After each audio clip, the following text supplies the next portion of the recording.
ವೇದವಾಕ್ಯವನೆಲ್ಲ ಮೋಹದಿಂ ಕನ್ನಡಕ್ಕೆ ಓದಿಸುತ್ತ ಜನರ ವೇದಾಮತಿ ಕೇಳಿಸಿರುವ ಸಾವಿಜಗಳಿಗೆ ಮಣಿಯುವೆನು ಸಾವಿಜಗಳಿಗೆ ಮಣಿಯುವೆನು ನಿಜವನ್ನರಿಸುವ ನಿಜ ಗುಣಿಯ ಗ್ರಂಥವನ್ನು ನಿಜವಾಗಿ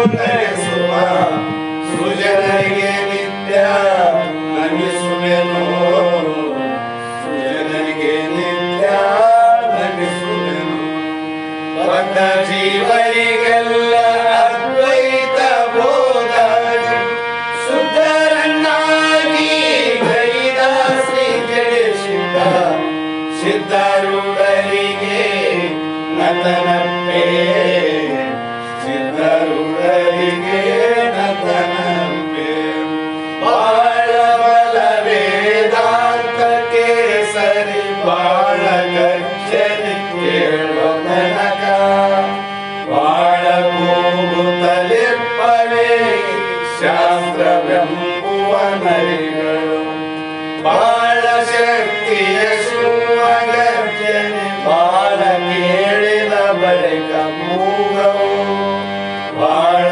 ಕೇಳಲು ಬೇಕು ವೇದಾಂತೆಂಬ ಶಾಸ್ತ್ರವನ್ನು.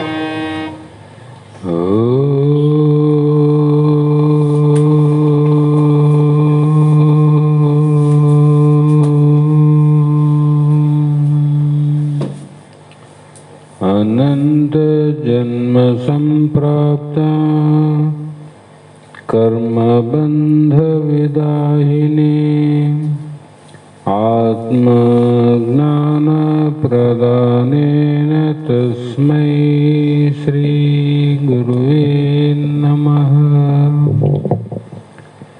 सिद्ध सद्गुरुपादाब्जं जननी जनकस्ततः तत्तोपदेशकर्तारं नत्वा भक्तिपुरस्वरम्. जगदादि जगद्गुरु ಸಿದ್ಧಾರೂಢ ಮಹಾಸ್ವಾಮಿಗಳ ಶ್ರೀಪಾದ ಪದ್ಮಗಳಿಗೂ ಆರೂಢ ಜ್ಯೋತಿ ಶಿವಪುತ್ರ ಮಹಾಸ್ವಾಮಿಗಳ ಶ್ರೀಪಾದಗಳಿಗೂ ಶ್ರೋತ್ರಿಯ ಬ್ರಹ್ಮನಿಷ್ಠ ಬ್ರಹ್ಮಲೀನ ಸದ್ಗುರು ಬಸವಾನಂದರ ಚರಣ ಕಮಲಗಳಿಗೂ ಅನಂತ ದೀರ್ಘ ದಂಡ ಪ್ರಣಾಮಗಳನ್ನು ಸಮರ್ಪಿಸುತ್ತ ಸದ್ಗುರು ಸಿದ್ಧಲಿಂಗಪ್ಪ ತಾತ ಕಪಗಲ್ ಇವರನ್ನು ಮನದೋಳು ಪೂಜಿಸುತ್ತ ತಮ್ಮೆಲ್ಲರಿಗೂ ವಂದಿಸುತ್ತ ಈ ದಿನ ಶ್ರೀಮನ್ ನಿಜಗುಣ ಯೋಗಿಗಳು ರಚಿಸಿದಂಥ ಪರಮ ಅನುಭವ ಬೋಧ ಎನ್ನುವ ಗ್ರಂಥದ 6ನೆಯ ಸಂಧಿ 6ನೆಯ ಸೂತ್ರದ 9ನೇ ನುಡಿ ಇಂದಿನ ಆಧಾರದ ವಿಷಯವಾಗಿದ್ದು, ಈ ಒಂದು ನುಡಿಯಲ್ಲಿ ಮಹಾತ್ಮರು ಸೂತ್ರದಲ್ಲಿ ಹೇಳಿದಂತೆ ವನಿತಾದಿ ವಿಷಯಗಳನ್ನು ವಿಷವೆಂದು ಅರಿದ ಅವನೇ ಮುಮುಕ್ಷು ಎನ್ನಿಪ್ಪನು ಇನಿಯಳೆ ಅಂತ ಯಾರು ಮುಮುಕ್ಷುಗಳು ಅಂತ ಕರೆಸಿಕೊಳ್ಳುವರು ಅಂದರೆ ವಿಷಯಾದಿಗಳನ್ನು ವಿಷವೆಂದು ತಿಳಿದಾತನಿಗೆ, ತಿಳಿದ ಮೇಲೆ ಅದನ್ನು ಬಿಟ್ಟಾತನಿಗೆ, ಬಿಟ್ಟ ಮೇಲೆ ಮತ್ತೆ ಮುಟ್ಟದಾತನಿಗೆ ಮುಮುಕ್ಷು ಅಂತ ಅನ್ನಬೇಕು ಅನ್ನುವ ಭಾವಾರ್ಥ. ಅದೇ ಪ್ರಕಾರವಾಗಿ ಈ ಎಲ್ಲ ವಿಷಯವೆಲ್ಲ ಅರಿಯೇ ನಿರ್ವಿಷಯವಾದ ಆತ್ಮನು ವಿಷಯಿಗೆ ತೆಂಕಲೈದುವನೆಗೆ ಬಿಸಜಳಾಯುತ ಲೋಚನೆ ಕಾಣಲ್ಕೆ ವಿಷಯವೆನಿಸದು ಓಲ್ ಅಮರಾದ್ರಿ ಅಂತ ಇಲ್ಲೊಂದು ದೃಷ್ಟಾಂತ ಕೊಡ್ತಾರೆ. ಈ ಒಂದು ಕಮಲ ದಳದಂತೆ ವಿಸ್ತಾರವಾದ ನಯನಗಳುಳ್ಳ ಮೈತ್ರಿಯೇ, ವಿಚಾರವನ್ನ ಮಾಡಲಾಗಿ, ಈ ವಿಷಯಗಳ ಬಗ್ಗೆ ವಿಚಾರವನ್ನ ಮಾಡಲಾಗಿ ಆ ವಿಷಯ ಆಪೇಕ್ಷೆಗೆ ನಿರ್ವಿಷಯವಾದ ಆತ್ಮನು ಎಂದು ಗೋಚರ ಆಗುವವನು ಅಲ್ಲ. ಯಾಕಾಗದಲ್ರಿ? ಆತ್ಮ ನಿರ್ವಿಷಯ, ನೀನು ವಿಷಯದ ಆಪೇಕ್ಷೆ. ಆಗ ವಿಷಯದ ಆಪೇಕ್ಷೆಯನ್ನ ಇಟ್ಟುಕೊಂಡವನಿಗೆ ವಿಷಯೀ ಸ್ವರೂಪವಾದ ಆತ್ಮ ಕಾಣೋದಿಲ್ಲ, ಅಂದರೆ ಗೋಚರವಾಗುವುದಿಲ್ಲ. ಅದು ಹೇಗೆ ಆಗಬಹುದಲ್ಲ ಅಂತ ನೀನಂದ್ರೆ ಒಂದು ದೃಷ್ಟಾಂತ ಕೊಡ್ತಾರೆ. ಅದು ಅಮರಾದ್ರಿ ಅಂದರೆ ಮೇರು ಪರ್ವತ ಅಂತ. ಆ ಮೇರು ಪರ್ವತ ಯಾವ ದಿಕ್ಕಿಗೆ ಇದೆ ಅಂದರೆ ಉತ್ತರ ದಿಕ್ಕಿಗೆ ಇರುವಂತ ಮೇರು ಪರ್ವತ. ಆ ಪರ್ವತವ ಆಪೇಕ್ಷೆ ನೋಡಬೇಕನ್ನುವ ಆಪೇಕ್ಷೆ, ಅದನ್ನು ತಿಳಿಬೇಕು ನೋಡಬೇಕಂತ ಆಪೇಕ್ಷಿದ್ರೆ ಆ ದಿಕ್ಕಿಗೆ ಹೋಗ್ಬೇಕಲ್ಲ, ಉತ್ತರ ದಿಕ್ಕಿಗೆ ಹೋಗ್ಬೇಕು. ಇಲ್ಲ ಅಂತ ದಕ್ಷಿಣ ದಿಕ್ಕಿಗೆ ಪ್ರಯಾಣ ಮಾಡಿದರೆ ಆ ನೀನು ನೋಡುವಂತ ಮೇರು ಪರ್ವತ ದೂರವೇ ವಿನಃ ಸಮೀಪ ಕೂಡ ಆಗೋದಿಲ್ಲ, ಮತ್ತಿಷ್ಟು ದೂರ ಆಗ್ತದೆ. ಹೌದಿಲ್ಲ? ಅದೇ ಪ್ರಕಾರವಾಗಿ ನಿರ್ವಿಷಯವಾದ ಆತ್ಮ,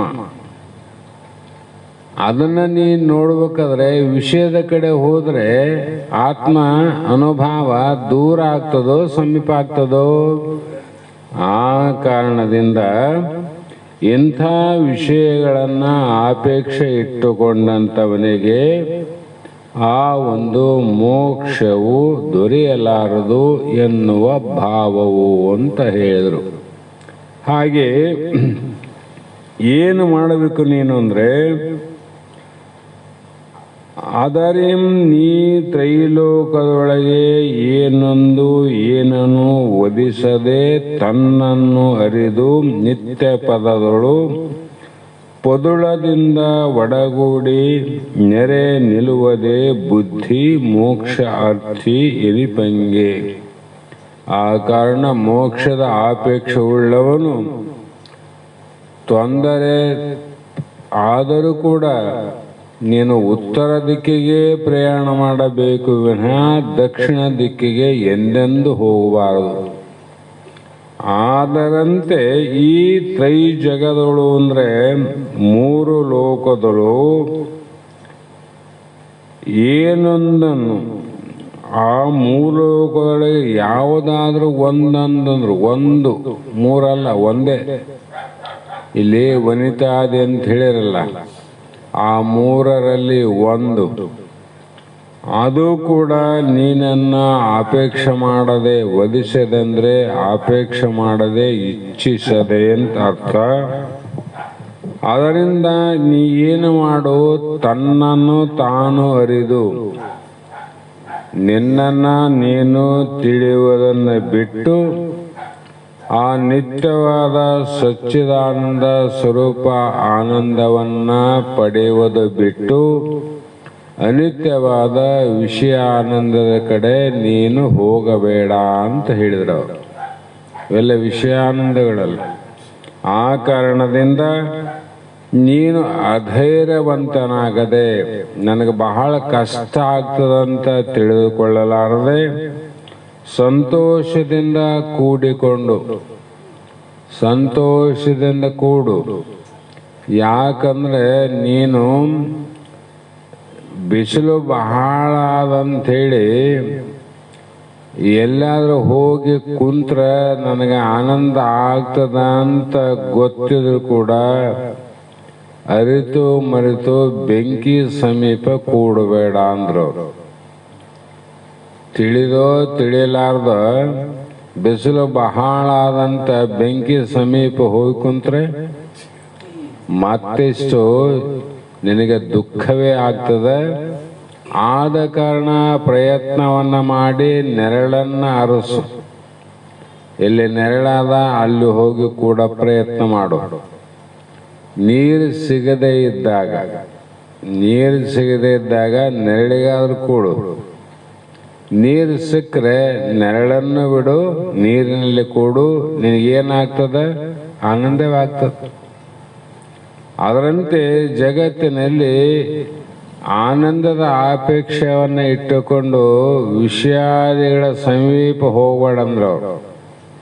ಯಾಕೆ ಅಂದ್ರೆ ಬೆಂಕಿ ಇದ್ದಂಗಂತ ಮತ್ತಿಷ್ಟು ದುಃಖ ಹೆಚ್ಚಾಗ್ತಾವ ನಮ್ಗೆ. ಹಾಗಾಗಿ ಏನು ನಿಲ್ಲಬೇಕು ಅಂದ್ರೆ ಬುದ್ಧಿ ಅಂದ್ರು. ನಮ್ಮ ಬುದ್ಧಿಯಲ್ಲಿ ಸದಾಕಾಲ ಚೆನ್ನಾಗಿ ಇದು ತಿಳುವಳಿಕೆಯಿಂದ ವಿಚಾರದಿಂದ ನಿಲ್ಲಬೇಕು ನೋಡು. ಯಾವತ್ತೂ ಬೆಂಕಿ ಸಮೀಪ ಹೋಗಬಾರ್ದಪ್ಪ, ಯಾವತ್ತೂ ವಿಷಯಗಳ ಹಿಂದೆ ಹೋಗಬಾರ್ದು ಅನ್ನುವುದು ಇದ್ರೆ ಮಾತ್ರ ಇಲ್ಲಿ ವಿಚಾರ ಮಾಡಿ, ಇದು ವಿಚಾರ ಮಾಡಿ ನಿಲ್ಲೋದಾದ, ಆಚಾರ ಮಾಡಿ ನಿಲ್ಲೋದಲ್ಲ. ಆ ಕಾರಣದಿಂದ ತನ್ನ ನಿತ್ಯಾನಂದ ನಿಜ ಸುಖವಾಗಿರುವುದೇ ಈ ಮುಮುಕ್ಷಿಯ ಕರ್ತವ್ಯವಲ್ಲದೆ ಮತ್ತೊಂದು ಕರ್ತವ್ಯ ಅವನಿಗೆ ಏನೇನು ಇಲ್ಲ ಅಂತ ಇಲ್ಲಿ ಮಹಾತ್ಮ ಹೇಳ್ತಾ ಬಂದ್ರು. ಕಾರಣ ಮಾಡಿದ್ರೆ ಮತ್ತೆ ಬೇರೆ ಬೇರೆ ಏನಾದ್ರೂ ನಮ್ಗೆ ಆನಂದ ಆಗ್ತಾವಲ್ಲ ಇದಕ್ಕಿಂತ ಅಂತಂದ್ರೆ ಅನುಭವ ಅಮೃತದಲ್ಲಿ ಒಂದು 2 ಮಾತು ಹೇಳ್ಯಾರ. ನಾವು ಹಿಂದೆ ಮಾಡಿದ ಪಾಪಗಳಿಗಾಗಿ ಮತ್ತೆ ಪಾಪ ನಿವೃತ್ತಿಗಳಿಗಾಗಿ ಏನಾದರೂ ಸ್ವಲ್ಪ ಬೇರೆ ಮಾಡಬೇಕಲ್ಲ ಅಂತಂದ್ರೆ ಅವರು ಒಂದು ಮಾತು ಹೇಳ್ತಾರೆ. ಇಡೀ ವೇದಾಂತ ಅರ್ಥವನ್ನು ನೀವು ಮಾಡಿಕೊಂಡ್ರೆ ನಿನಗೇನು ಲಾಭ ಆಗ್ತದಂದ್ರೆ ಹಿಂದೆ ಮಾಡಿದ ಸಕಲ ಪಾತಕ ಬೆಂದು ಹೋಗುವುದು ಬ್ರಹ್ಮ ಚಿಂತೆಯೊಳು ಒಂದು ನಿಮಿಷದೊಳು ಇದ್ದೊಡೆ ಅದರಿಂ ಹೇಳಲೇನದನು. ಅದರಿಂದ ಏನಾಗ್ತದ ನಿನಗಂದ್ರೆ ನಿನ್ನು 10 ಜನ್ಮದಲ್ಲಿ ಎತ್ತಿ ಯಾರ್ಯಾರು ಉದ್ಧಾರ ಮಾಡಬೇಕು, ಯಾರನ್ನ ಕಲ್ಯಾಣ ಮಾಡಬೇಕಂತ ಹೊರಟಿದ್ದಲ್ಲ 16 ಜನ್ಮದಲ್ಲಿ ಹುಟ್ಟಿ ಮಾಡಿದರೂ ಕೂಡ ಆಗಲಾರದಷ್ಟು ಏನಾಗ್ತದೆ, ಬೆಂದು ಹೋಗುವುದು. ಸಕಲ ಪಾತಕಗಳು ಪಾಪಗಳು ನಾಶ ಆಗ್ತವೆ. ಯಾವಾಗಂದ್ರೆ ಬ್ರಹ್ಮ ಚಿಂತೆಗಳು ಒಂದು ನಿಮಿಷದೋಳು ಇದ್ದಡೆ ಅಂದರು. ಒಂದೇ ಒಂದು ನಿಮಿಷ ಅಂತಾರ ಅವರು.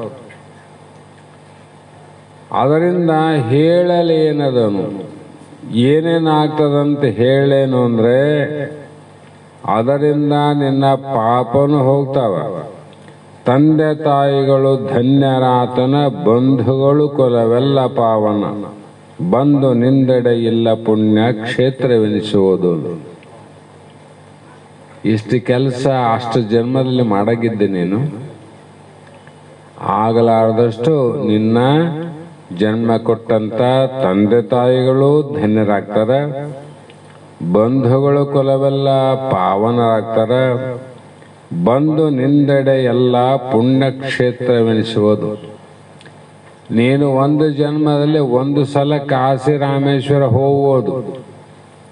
ಆದರೆ ಇದರಿಂದ ಆ ಕಾಶಿ ರಾಮೇಶ್ವರ ಅಷ್ಟೇ ಎರಡಲ್ಲದೆ ಈ ದೇಶದ ಎಲ್ಲ ಪುಣ್ಯಕ್ಷೇತ್ರಗಳು ಕೂಡ ನಿನಗ ಅಲ್ಲಿ ಹೋದ್ರೆ ಏನು ನಿನಗ ದರ್ಶನ ಸ್ಪರ್ಶನದಿಂದ ಪುಣ್ಯ ಬರ್ತಿತ್ತೋ ಆ ಪುಣ್ಯ ಎಲ್ಲವೂ ನೀನು ಇದ್ದಲ್ಲಿಗೆ ಬರ್ತದಂದ್ರು. ನೀನು ಹೋಗೋದು ಬೇಕಾಗಿ ಮತ್ತೆ ಏನು ಅಪೇಕ್ಷೆ ಮಾಡ್ಬೇಕು ಈಗ? ಅಷ್ಟಲ್ಲದೆ ಇನ್ನೂ ಏನೇನು ಹಾಕ್ತದಂದ್ರೆ ಮೇರು ಸಾಮ್ಯ ಸುವರ್ಣ ದಾನವ ವಾರಿ ನಿಧಿ ಪರ್ಯಂತ ಭೂಮಿಯ ಭೂರಿ ಕನ್ಯಾ ದಾನ ಗೋದಾನಗಳ ಅಸಂಖ್ಯಗಳ ಧಾರಣೀಯ ದ್ವಿಜರಿಗೆ ಪರಮೋ ಉದಾರ ಬುದ್ಧಿಯಲ್ಲಿ ಇತ್ತ ಫಲ ಕೈ ಸೇರುವುದು ನಿಮಿಷಾರ್ಧ ಆತ್ಮ ಧ್ಯಾನ ನಿಷ್ಠರಿಗದು. ಒಂದು ನಿಮಿಷದ ಫಲ ಅಂದ್ರು, ಒಂದೇ ಒಂದು ನಿಮಿಷದ ಫಲ ಏನಾಗ್ತದ? ಒಂದು ನಿಮಿಷ ಆಗಲಿ, ಅರ್ಧ ನಿಮಿಷ ಆಗಲಿ ಬ್ರಹ್ಮ ಚಿಂತನೆಯಲ್ಲಿ ನೀನು ಬುದ್ಧಿ ನಿಂತಿತು, ಆ ಬ್ರಹ್ಮಚಿಂತನೆ ನಿಷ್ಠರಾದ್ರಿ ಅಂದ್ರೆ ಮೇರು ಪರ್ವತದ ಸಮಾನದಷ್ಟು ಬಂಗಾರ ದಾನ ಮಾಡಿದ ಪುಣ್ಯದ ಫಲವು ಒಂದು, ಸಮುದ್ರದವರೆಗೆ ಇರುವ ಭೂಮಿಯ ದಾನ ಮಾಡಿದಷ್ಟು ಫಲವು, ಬಹಳಷ್ಟು ಧನವನ್ನ ಉಂಬಳಿಯಾಗಿ ಕೊಟ್ಟ ಫಲ, ಕನ್ಯಾದಾನ ಮಾಡಿದ ಫಲ, ಅಸಂಖ್ಯ ಗೋವುಗಳನ್ನು ಪೃಥ್ವಿಯ ಮೇಲೆ ಬ್ರಾಹ್ಮಣರಿಗೆ ಅತ್ಯಂತ ಉದಾರ ಬುದ್ಧಿಯಿಂದ ದಾನ ಮಾಡಿದ ಫಲವು ಒಂದು ನಿಮಿಷದ ಬ್ರಹ್ಮಚಿಂತನೆಯಲ್ಲಿ ಆಗ್ತದಂತ ಬರ್ತಾರೆ. ಅದಕ್ಕೆ ಮಹಾತ್ಮರು ಒತ್ತಿ ಒತ್ತಿ ಯಾಕೆ ಹೇಳಕತ್ತಾರ? ಇಷ್ಟು ವಿಷಯದಲ್ಲಿ ಹೋಗಿ ಮುಳುಗದು ಬೇಡ, ಒಂದು ನಿಮಿಷ ಬ್ರಹ್ಮ ಚಿಂತನೆಯಲ್ಲಿ ತೊಡಗು.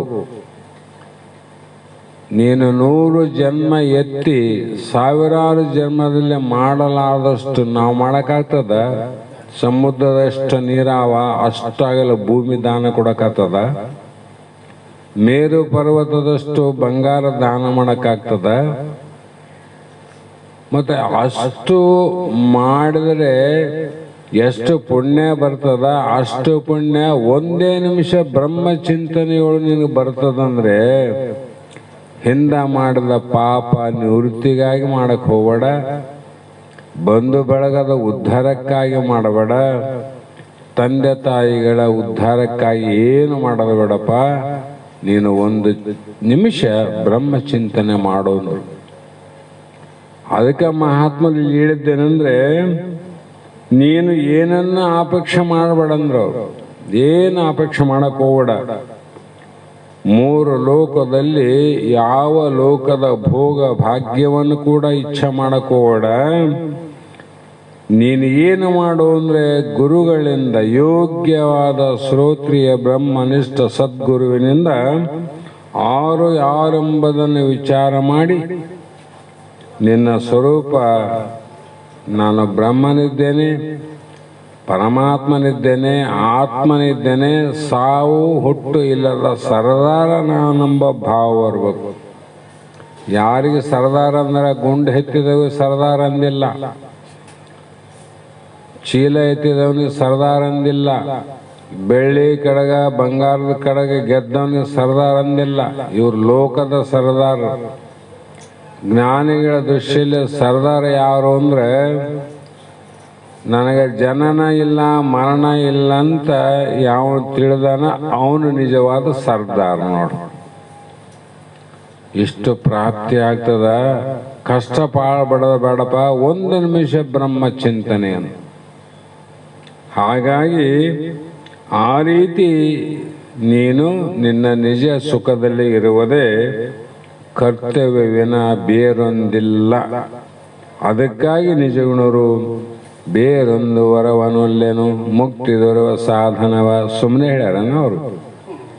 ಇಷ್ಟೆಲ್ಲ ಒಳಗ ನಾವು ನೋಡು, ನಿನಗ ಪುಣ್ಯ ಸುಖ ಶಾಂತಿ ಬಂಧು ಬೆಳಗ ಇಷ್ಟು ಕೀರ್ತಿ ವಾರ್ತೆ ಎಲ್ಲ ಆವಂಥೇಳಿ ಬೇರೆ ಏನು ಕೇಳ್ಬಿಡು ತಮ್ಮ, ಅದೊಂದೇ ಕೇಳಂದ್ರ ಅವರು. ಎಷ್ಟು ಕರುಣೆಯಿಂದ ಗುಟ್ಟಿನಿಂದ ಮಹಾತ್ಮರು ಹೇಳಿಕೊಟ್ಟಾರಂದ್ರೆ, ಆ ಮಾತು ಅದರ ಗುಪ್ತ ಗೂಢ ಗುಂಬ ಅರ್ಥ ಆದ್ರೆ ರೋಮ ರೋಮ ನಿಗರ್ತಾವ. ಅವ್ರು ಯಾರ್ರೀ? ನಮ್ಗ ತಂದೆ ಅಲ್ಲ, ತಾಯಿ ಅಲ್ಲ, ಬಂಧು ಅಲ್ಲ, ಬೆಳಗಲ್ಲ, ಯಾರಲ್ಲ. ಅವರು ಅನಿಮಿತ್ತ ಬಾಂಧವ. ಅದಕ್ಕೆ ನಿಮಿತ್ತ ಒಂದಿಲ್ಲದೆ ಏನು ಕಾರಣ ಇಲ್ಲ, ಯಾವುದು ಕಾರ್ಯ ಇಲ್ಲ. ಆದರೆ ಅವ್ರಿಗೆ ಹೇಳಿದರು ದಯಾಮೂರ್ತಿಗಳು. ಸಿದ್ಧಾರೂಢರಿಗೆ ದಯಾಮೂರ್ತಿ ಅಂತಾರೆ, ನಿಜಗುಣರಿಗೆ ದಯಾಮೂರ್ತಿ ಅಂತಾರೆ, ಕರುಣಾಮೂರ್ತಿ ಅಂತಾರೆ. ಯಾಕೆ ಹೇಳ್ತಾರಂದ್ರೆ ಇಷ್ಟು ಯಾರು ನಮ್ಗೆ ತಿಳಿಸಿ ಹೇಳೋರಾರು ಹೇಳ್ರಿ. ಮತ್ತೆ ನಿತ್ಯವಾದದಲ್ಲಿ ಬಿದ್ದು ಒದ್ದಾಡುವಂಥ ಮಾತು ಹೇಳೋರಾರವಿನ ಗೆದ್ದು ಬರುವ ಮಾತು ಹೇಳೋದು ಭಾಳ ಕಷ್ಟ ಅದ. ಅವ್ರು ಹೇಳಿದ್ರ ಮಹಾತ್ಮರು ಅದಕ್ಕೆ ಇವತ್ತು ಜಗತ್ತಿನಲ್ಲಿ ಗುರುಗಳಾಗಿ ಅವರ ದಯಾವಂತರಾಗಿ ಇಡೀ ಚಿಕ್ಕ ಮಕ್ಕಳಿಂದ ಒಬ್ಬ ಬಾಲಕನಿಂದ ವೃದ್ಧಾವಸ್ಥೆವರೆಗೂ ತರುಣನಿಂದ ತರುಣಿಯವರೆಗೂ ಇವತ್ತು ಜಗತ್ತಿನಲ್ಲಿ ಸಿದ್ಧಾರೂಢ ಸಮರ್ಥ ಅಂತ ಯಾಕೆ ಜೈಘೋಷ ಆಗ್ತದೆ ಜಗತ್ತು ಅಂದರೆ ಜಗತ್ತಿನಲ್ಲಿ ಯಾರು ಮಾಡಲಾರದ ಉಪಕಾರ ಮಾಡ್ಯಾರಪ್ಪ ಅದಕ್ಕೆ ಜಯಘೋಷ ಆಗ್ತದೆ. ಇಲ್ಲಿಗೆ 6ನೇ ಸೂತ್ರ ಮುಗಿತು. ಮುಂದೆ ಶ್ರವಣವನ್ನು ಹೀಗೆ ಮಾಡು, ಅಲಕ್ಷ್ಯ ಮಾಡಕ್ಕೆ ಹೋಗಬೇಡ, ಇಷ್ಟು ಲಾಭ ಆದಂದ್ರು. ಮುಂದೆ ಮನನ ಬಗ್ಗೆ ಹೇಳ್ತಾರೆ. ಮನನ ಹೇಗೆ ಮಾಡಬೇಕು ಅಂದರೆ ಇಲ್ಲಿ ದ್ವೈತ ವಿರಕ್ತನು ಅದ್ವೈತ ರಕ್ತನು ಅಪ್ಪ ಆತನೇ ಅಭ್ಯಾಸಿ ಎಂದು ಎನಿಪನು. ಇಲ್ಲಿ ಅಭ್ಯಾಸ ಅಂತ ಯಾರು ಅನ್ನಿಸ್ಕೊಂತಾರಪ್ಪ, ಮುಮುಕ್ಷಿ ಅಂತ ಯಾರು ಅನ್ನಿಸ್ಕೊಂತಾರಂತ ಹೇಳಿದರು. ಇನ್ನು ಅಭ್ಯಾಸಿ ಅಂದ್ರೆ ಯಾರು ಅಂದರೆ ದ್ವೈತ ವಿರಕ್ತನು ಅಂದ್ರು. ದ್ವೈತ ಅಂದರೆ ಎರಡನ್ನ ಬಿಟ್ಟವನೇ ವಿರಕ್ತ ಅಂತ ಅರ್ಥ. ಈ ಜಗತ್ತಲ್ಲಿ ವಿರಕ್ತನಿಗೆ ಲಕ್ಷಣ ಬಹಳ ಅವ.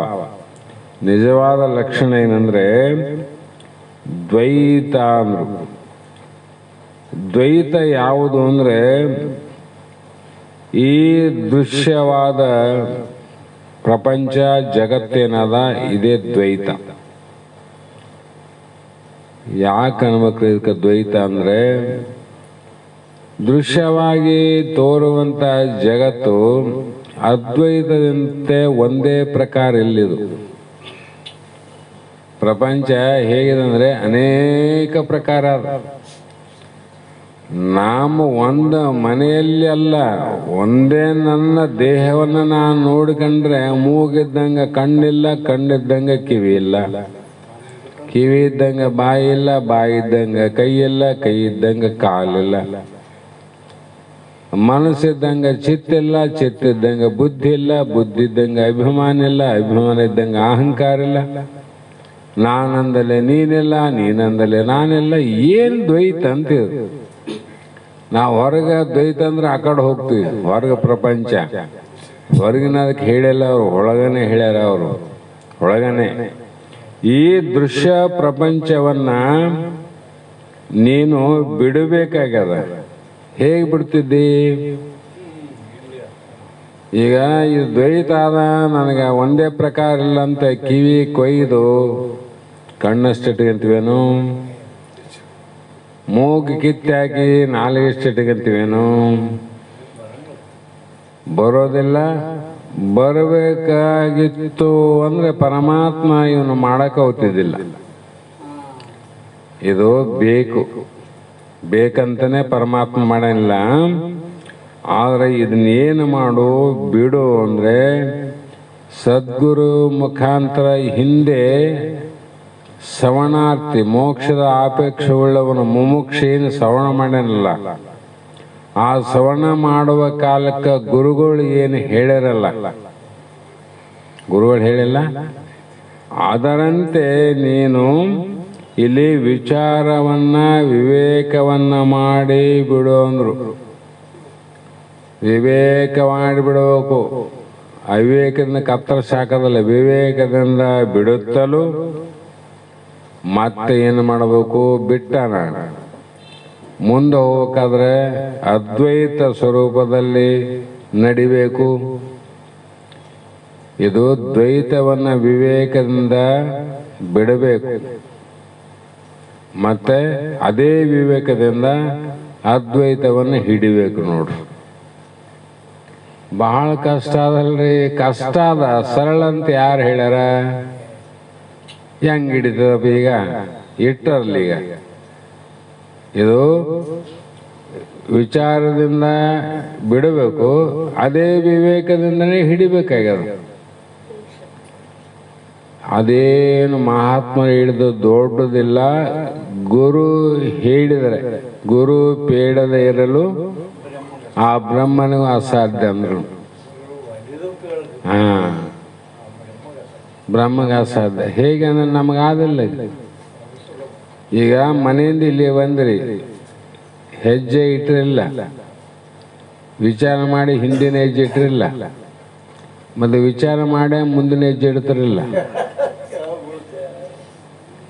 ಈ ಹೆಜ್ಜೆ ಇಟ್ಟದನ್ನು ವಿಚಾರ ಮಾಡಿ ಇಟ್ಟಿವಿ. ಇದು ಕಿತ್ತಿ ಮುಂದೆ ಇಡಬೇಕಾದ್ರೆ ವಿಚಾರ ಮಾಡಿ ಇಡ್ತೀವಲ್ಲ. ಹಿಂದಿಂದ ಸರಿಗಿಟ್ಟು ಮುಂದಿಂದ ಕಣ್ಣು ಮುಚ್ಚಿಡ್ತವೇನು? ಅದೇ ನೋಡಿ ವಿವೇಕ, ಅಷ್ಟೇ ಅದು. ಮತ್ತೆ ಈಗ ಪಕ್ಷಿಗಳು ಇರ್ತಾವ. ಪಕ್ಷಿಗಳು ಅವು ಏನು ಮಾಡ್ತಾವಂದ್ರೆ, ಗುಬ್ಬಿ ಅಂತವು ಒಂದು ಸಣ್ಣ ಕಡ್ಡಿ ಮೇಲೆ ಕಾಲಿಡ್ತಾವು. ಕಡ್ಡಿ ಮೇಲೆ ಈ ಕಾಲು ಇಲ್ಲಿಟ್ಟದ ಕಡ್ಡಿ ಮೇಲೆ, ಅಲ್ಲಿ ಮುಗಿತದ ಕಡ್ಡಿ, ಅಷ್ಟೇ ಉದ್ದ ಅದ.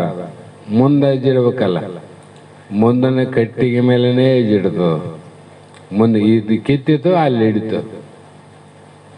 ಅದ್ರಂಗ ದ್ವೈತವನ್ನ ವಿಚಾರ ಮಾಡಿ ಬಿಡು, ಅದ್ವೈತವನ್ನ ವಿಚಾರ ಮಾಡಿ ಹಿಡಿ. ಎರಡು ಕೆಲಸ ಇಲ್ಲಿ. ಹಾಗಾಗಿ ಯಾವಾಗಲೂ ರಮಣ ಮಾಡುತ್ತಾ ಒಂದೊಂದು ಹೆಜ್ಜೆಗನು ವಿಚಾರ ಮಾಡಿ ಇಡ್ಬೇಕಲ್ಲ. ನೀನು ಒಂದೊಂದು ಹೆಜ್ಜೆ ವಿಚಾರ ಮಾಡಿರ್ತೀವಿಲ್ಲ, ಹಂಗೆ ಯಾವಾಗಲೂ ಮುಂದೆ ವಿಚಾರ ಮಾಡಿಕಂತ ಇರುವಾತನೇ ಅಭ್ಯಾಸಿ ಎಂದು ಎನಿಸಿಕೊಳ್ಳುವನು. ಅವನಿಗೆ ಅಭ್ಯಾಸ ಹೇಗೆ ಮಾಡ್ತಾನ? ಯಮ ನಿಯಮಾನ್ವಿತನು, ಅಚಲನು, ಆಲಸ್ಯನು, ಅಮಿತಾತ್ಮನಿಷ್ಠನ, ಆ ಶ್ರವಣಾದಿ ಕ್ರಮವಿದನು, ಅಮಲನು, ಅಖಿಲ ತತ್ವ ಭಾವಿನಿ, ನಿರ್ಮಾಣದೊಡೆ ಅಭ್ಯಾಸಿ ಎನಿಪನು ಅಂದ್ರೆ ಇಲ್ಲಿ 4-5 ಶಬ್ದಗಳು ಹಾಕ್ಯಾರ. ಯಮ ನಿಯಮಾನ್ವಿತನು ಅಂದ್ರೆ ಹಿಂದೆ ಹೇಳಿದಂತ ಯಮ ನಿಯಮ, ಆಸನ, ಪ್ರಾಣಾಯಾಮ, ಪ್ರತ್ಯಾಹಾರ, ಧ್ಯಾನ, ಧಾರಣ, ಸಮಾಧಿ ನಿಯಮ ಹೇಳಿರಲ್ಲ. ಅಲ್ಲಿ ಅಚಲನು ಅಂದ್ರೆ ಸ್ಥಿರ ಬುದ್ಧಿ ಉಳ್ಳವನು. ಅಲ್ಲಿ ಗುಣಗಳು ಹೇಳ್ಕಂತ ಬಂದಾರಲ್ಲ ಮುಂದ, ನಿರ್ಗುಣ ಸಗುಣದಲ್ಲಿ ಭಿನ್ನ ಭಿನ್ನ ಮಾಡಿ ಹೇಳ್ಯಾರ. ಅವುಗಳನ್ನ ನೀನು ಕ್ರಮವಾಗಿ ತಿಳಿದುಕೊಂಡು, ಅಲ್ಲಿ ಅಹಿಂಸೆ ಅಂದ್ರೆ ಎದಕ್ಕೆ ಅಂದಾರ ಅಂತ ಬರ್ಕಂತ ಬಂದ್ರಲ್ಲ.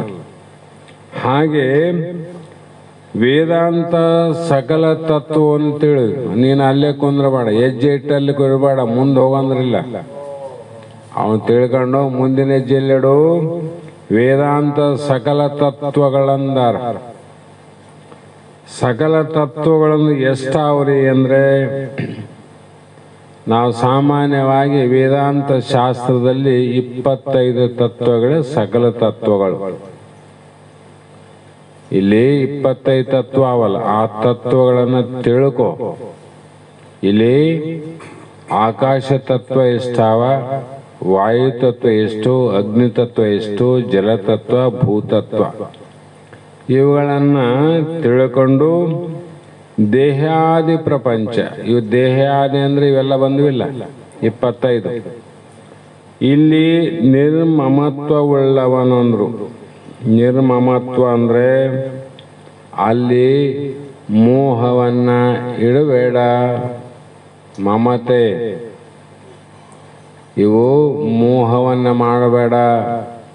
ಯಾಕೆ ಮಾಡಬೇಡ ಅಂತಂದ್ರೆ, ಇದು ಮೋಹವನ್ನ ಮಾಡಿದರೆ ಮೋಹ ಏಕಂ ಏವಂ ಮೃತ್ಯು ಅಂದ್ರು. ಆ ಅನಿತ್ಯವಾದ 25 ಮಾಯೆಯಿಂದ ಕೂಡಿದ ಮಾಯ ಅಂಶದಿಂದ ಆದಂಥ ಈ ಶರೀರವನ್ನು ನಾನು ನಂದಂತ ಮೋಹ ಮಾಡೇ ಇಷ್ಟು ಜನ್ಮಕ್ಕೆ ಬಂದೀವಿ. ನಾವು ಜನ್ಮಕ್ಕೆ ಬರೋಕ್ಕೆ ಯಾರು ನಮ್ಮ ವೈರಿಗಳಲ್ಲ, ಹುಟ್ಟಿದ ಮೇಲೆ ನಮ್ಮ ವೈರಿಗಳಿರಲಿ.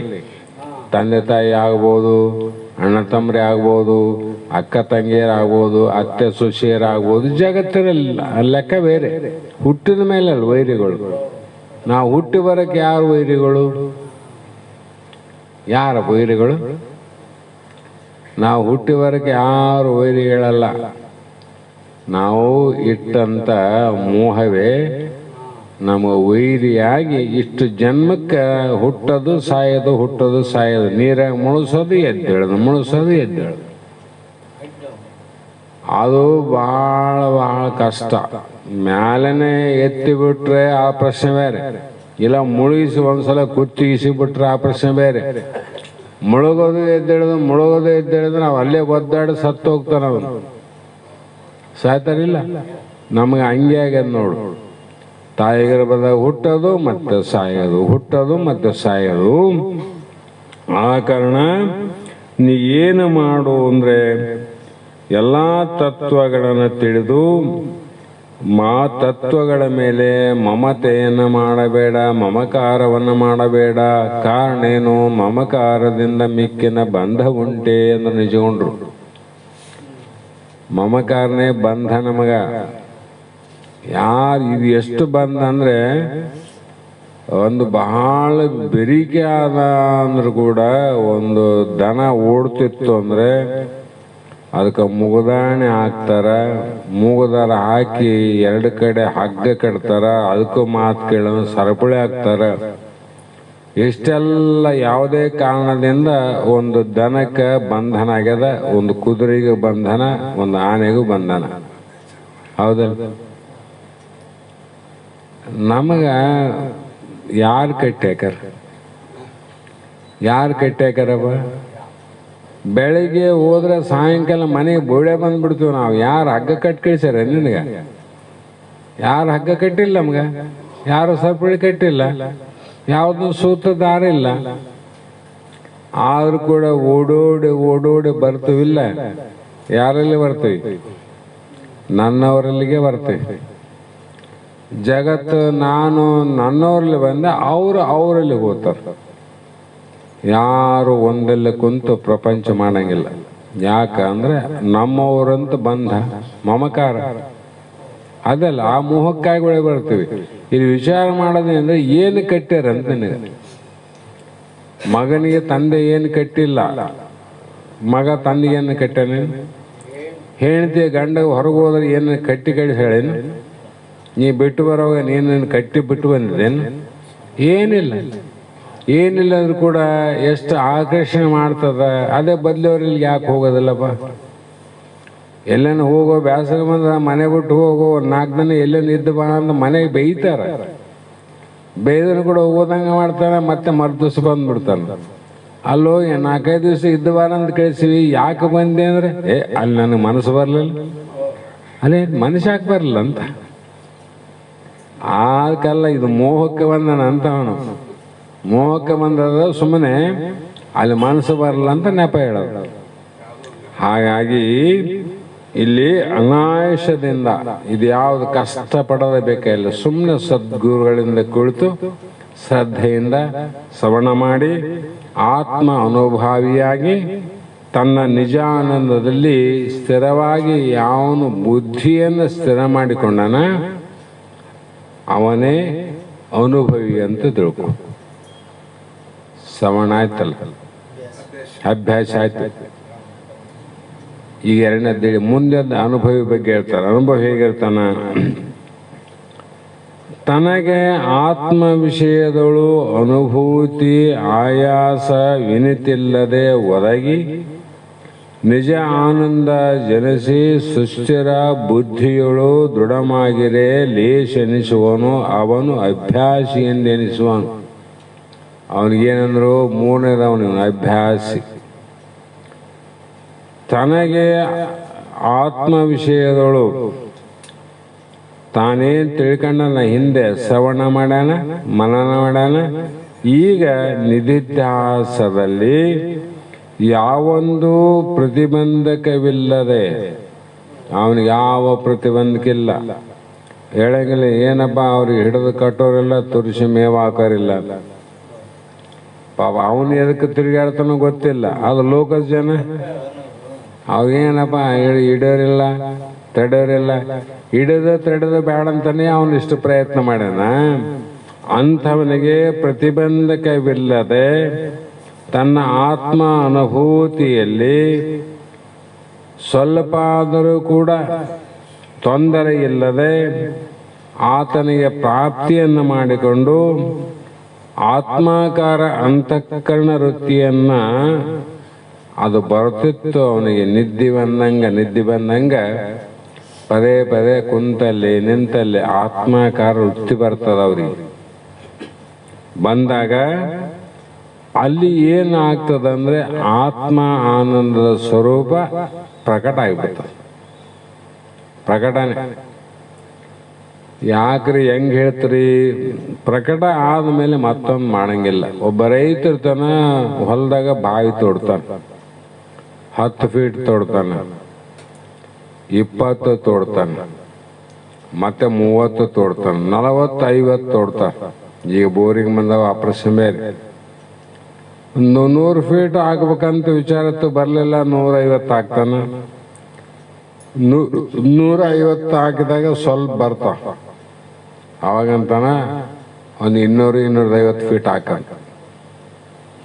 250 ಹಾಕಿದ ಮೇಲೆ ಬಿಡ್ತಾನಿಲ್ಲ, ಮತ್ತೆ ನೀರು ಬಿದ್ದ ಮೇಲೆ ಹಾಕ್ಯಂತ ಹೋಗ್ತಾನ. ನಿಲ್ಲಿಸ್ಬಿಡ್ತಾರ ಅವರು. ಯಾಕ? ಏನು ಪಡಿಬೇಕಾಗಿತ್ತು ಆ ನೀರು ಪಡ್ಲಿಕ್ಕೆ ಅದು ಬೋರ್ ಹಾಕಿದ್ದು. ನೀರು ಸಿಕ್ಕ ಮೇಲೆ ಮತ್ತೆ ಯಾಕೆ ಬೋರ್ ಹಾಕ್ತಾನ?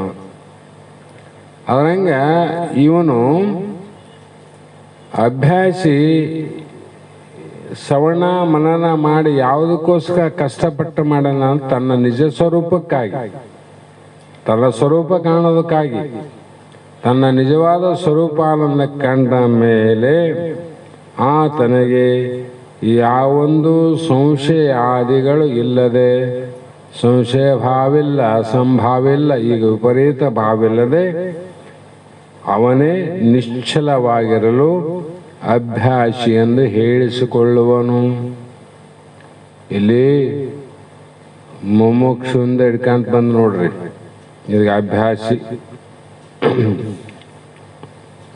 ಮತ್ತೆ ಮುಂದೆ ಸ್ಮೃತಿಗಳು ಚಿತ್ರ ವಿಚಿತ್ರ ವಿಷಯದಳು ಗತಿಗಳು ಅಖಿಳ ಸಿದ್ಧಿಗಳು ಸತಿಕೇಳು ದೇಹಾದಿಗಳು ನಿಜ ವೈರಾಗ್ಯ ರತನು ಆದೊಡೆ ಆತನೇ ಅಭ್ಯಾಸೀನಿಪನು.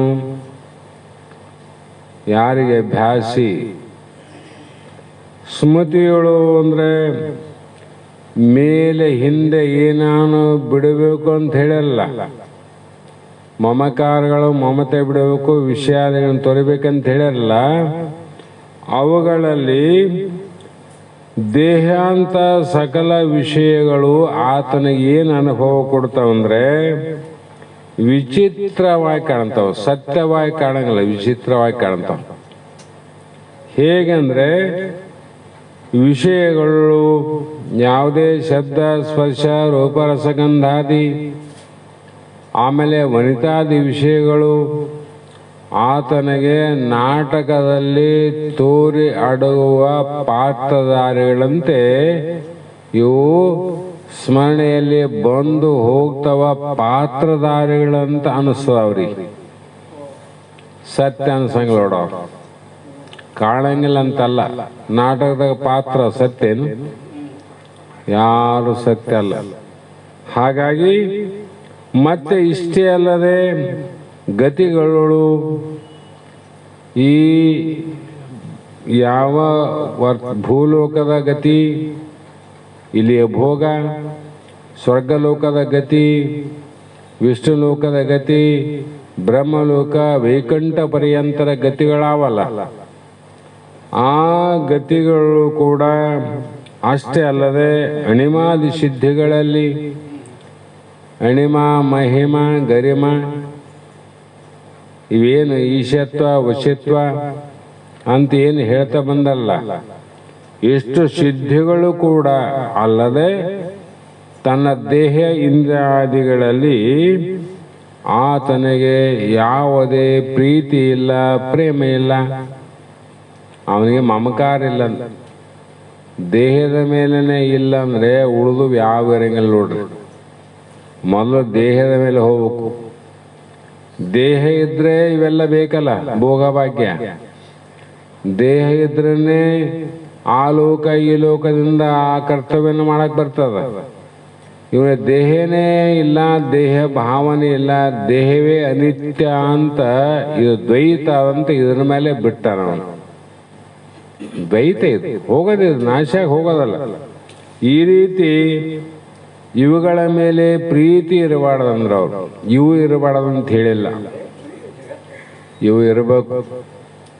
ಇವು ಇರಬಾರ್ದ್ರಿ ಅಂತ ನೀನು ಹೇಳಿದ್ರು ಕೂಡ ದೈವ ಅನುಗತಿಯಿಂದ ನಿನ್ನೆ ಹೇಳಿರಲ್ಲ, ಹಿಂದೆ ಮಾಡಿದ ಕರ್ಮದಿಂದಲೇ ಒದಗಿ ಒಂದಿನ ತಾಯಿ ಉದರಕ್ಕೆ ಹಿಂದೆ ಮಾಡಿದ ತಪ್ಪು ಕ್ಷಮಿಸು ಮಹಾದೇವ ಅಂತ ಆಚಾರ್ಯ ಶಂಕರ ಹೇಳ್ಯಾರ. ನಾವು ನೀವ್ಯಾರು? ಹಿಂದೆ ನಾವು ತಪ್ಪು ಮಾಡಿ ಆ ತಪ್ಪಿಂದ ಅನಂತ ಕರ್ಮ ಮಾಡಿ ಆ ಕರ್ಮದ ಅನಂತ ಫಲಗಳವ ನಮ್ಮ. ಯಾರ್ಯಾರಿಗೇನೇನು ಕಷ್ಟ ಕೊಟ್ಟಿವೋ, ಯಾರಿಗೇನು ಹೊಡೆದವೋ, ಯಾರಿಗೇನು ಬೈದವೋ, ಯಾರ್ದು ತಿಂದೆವೋ, ಯಾರ್ದು ಕೊಟ್ಟಿವೋ, ನಾವು ಒಳ್ಳೇದು ಮಾಡಿದ್ರು ನಾವು ಅದನ್ನು ಅನುಭವಿಸೋಕೆ ದೇಹ ಬೇಕು. ಪುಣ್ಯ ಮಾಡಿದ್ರು ಕೂಡ ಆ ಪುಣ್ಯದ ಭೋಗವನ್ನು ಅನುಭವಿಸೋಕೆ ದೇಹ ಬೇಕು. ಬೇಕಲ್ಲ ಮತ್ತೆ. ನಿನ್ನ ಪಾಪ ಮಾಡಿದ್ರು ದೇಹ ಬೇಕು ಅನುಭವಿಸಕ, ಪುಣ್ಯ ಮಾಡಿದ್ರು ದೇಹ ಬೇಕು ಅನುಭವಿಸಕ. ಆದರೆ ಆ ಪಾಪ ಯಾವ ಪ್ರಕಾರ ಅವ, ಪುಣ್ಯ ಯಾವ ಪ್ರಕಾರ ಅವ, ಅದ್ರ ಪ್ರಕಾರ ದೇಹ ಬೇಕು ನೋಡ್ರಿ. ಅದಕ್ಕೆ ಭಗವಂತ ಸೂತ್ರ ಇಟ್ಟ. ಆ ಸೂತ್ರ ನಿಜಗೊಂಡು ಹೇಳಿದ್ರು, ನಿದ್ರೆ ಬಾರದು ಇದೆಯನ್ನ ಪಾಪಾನುಗುಣದಿಂದ ಗಿಡಮರ ಕ್ರಿಮಿಯಾಗಿ ಕೀಟ ಪತಂಗಾದಿಯಾಗಿ ಆಪಕ್ಷು ಕುಲವಾಗಿ ಮೃಗ ಜಾತಿಯಾಗಿ ಎಷ್ಟು ಚಂದ ಹೇಳ್ಕಂತ ಬಂದರು.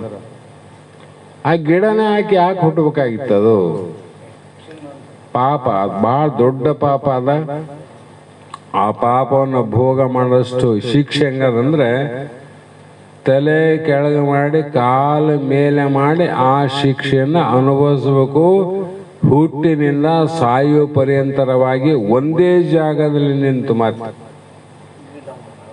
ಒಂದೇ ಜಾಗ. ನೀನು ಹಿಂಗ ಅನ್ನಂಗೆ ನಾ ಹಿಂಗಂತೀನಿ ಹಿಂಗಂತೀನಿ, ಅದೇನಂತದ?